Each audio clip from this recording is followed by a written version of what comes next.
Cartoon story. की नई नई शादी हुई थी। उसका मायका और ससुराल दोनों कानपुर में ही थे, इसलिए उससे मिलने उसके भाई अक्सर आते जाते रहते थे। ये बात शिखा की सास मीना को बिल्कुल पसंद नहीं थी। मम्मी जी, आज राहुल भैया आ रहे हैं। कौन? तेरे चाचा का लड़का? जी मम्मी जी। अरे पर वो तो दिल्ली में रहता है ना? हाँ मम्मी जी, उन्हें कल सुबह दिल्ली के लिए निकलना है, तो वो आज मुझसे मिलते हुए कल सुबह यहीं से निकल जाएंगे। हमने तो धर्मशाला खोल रखी है ना। कुछ कहा क्या मम्मी जी? मैंने कहा हाँ हाँ, आने दे तेरे भैया को, जमकर खातिरदारी करेंगे। अब तो कुछ करना ही पड़ेगा, इससे पहले कि मेरा घर धर्मशाला बन जाए। ये कैसी बातें कर रही हो मीना? सच ही तो कह रही हूँ। अभी इसकी शादी को साल भर भी नहीं हुआ और आए दिन इसके घर वाले आ धमकते हैं। अरे तो क्या हुआ, वो इसी शहर में रहते हैं तो हाल चाल लेने आ जाते हैं। इस बार मैं उनका हाल और चाल दोनों ही बिगाड़ दूंगी। अब बहुत हो गया जी। अरे ये कैसी बातें कर रही हो, हे भगवान, बस आप तो देखते जाइए। शाम को राहुल आता है। नमस्ते आंटी, कैसे हैं आप लोग? हम लोग तो ठीक है, तुम कैसे हो बेटा? मैं भी अच्छा ही हूँ आंटी। बस आज रात के बाद नहीं रहोगे। चलिए भैया, मैं आपको हमारा घर दिखाती हूँ। रात में खाने के टेबल पर शिखा, रोहित कहीं दिखाई नहीं दे रहा। जी भैया, वो ऑफिस के काम से बाहर गए हैं, कल शाम तक आएंगे। अच्छा अच्छा। बेटा, क्या तुम भूत प्रेत में मानते हो? नहीं नहीं आंटी जी, पर अचानक आपको ये ख्याल कहाँ से आ गया?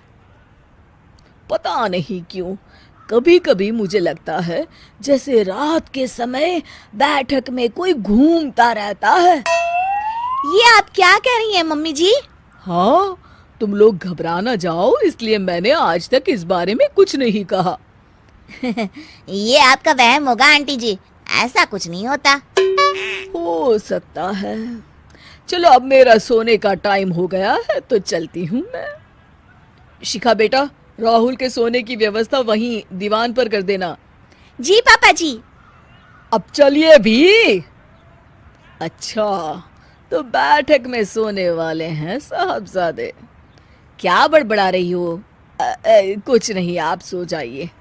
मीना और महेश के सोने के बाद शिखा और राहुल आपस में बात कर रहे होते हैं, तभी डोरबेल बजती है। अरे आप! सरप्राइज! काम जल्दी खत्म हो गया तो मैं आज ही चला आया। ये तो बहुत अच्छा किया।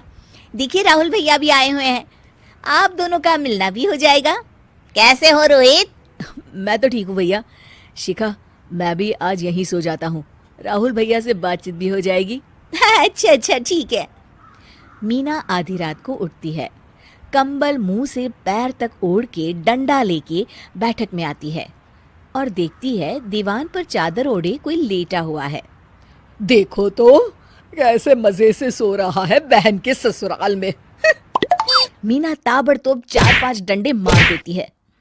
अरे मर गया, अरे बचाओ बचाओ, कौन है? मीना जल्दी से अपने कमरे में भाग जाती है। हे भगवान, ये मैंने क्या किया? ये रोहित कहाँ से आ गया? लगता है ये नालायक राहुल मेहमानों वाले कमरे में सो गया होगा। आज तो इसकी खैर नहीं। उधर बैठक में, अरे क्या हुआ रोहित? मैं बाथरूम में था, तुम्हारे चिल्लाने की आवाज सुनी।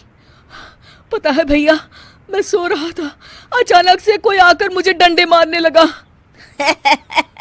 ये क्या कह रहे हो? लगता है तुम भी आंटी की तरह भूत प्रेत में मानते हो। नहीं नहीं भैया, सच में कोई आया था। मैं तो जा रहा हूँ मेहमानों वाले कमरे में सोने के लिए। इस समय अपने रूम में जाऊंगा तो शिखा की नींद खराब हो जाएगी। ठीक है भाई, जाओ तुम, जहाँ तुम्हारा भूत डंडा लेके ना आ सके। थोड़ी देर बाद मीना कंबल ओढ़ के डंडा लेकर मेहमानों वाले कमरे में पहुंच जाती है। वो बिस्तर पर सोए रोहित को फिर डंडों से मारने लगती है।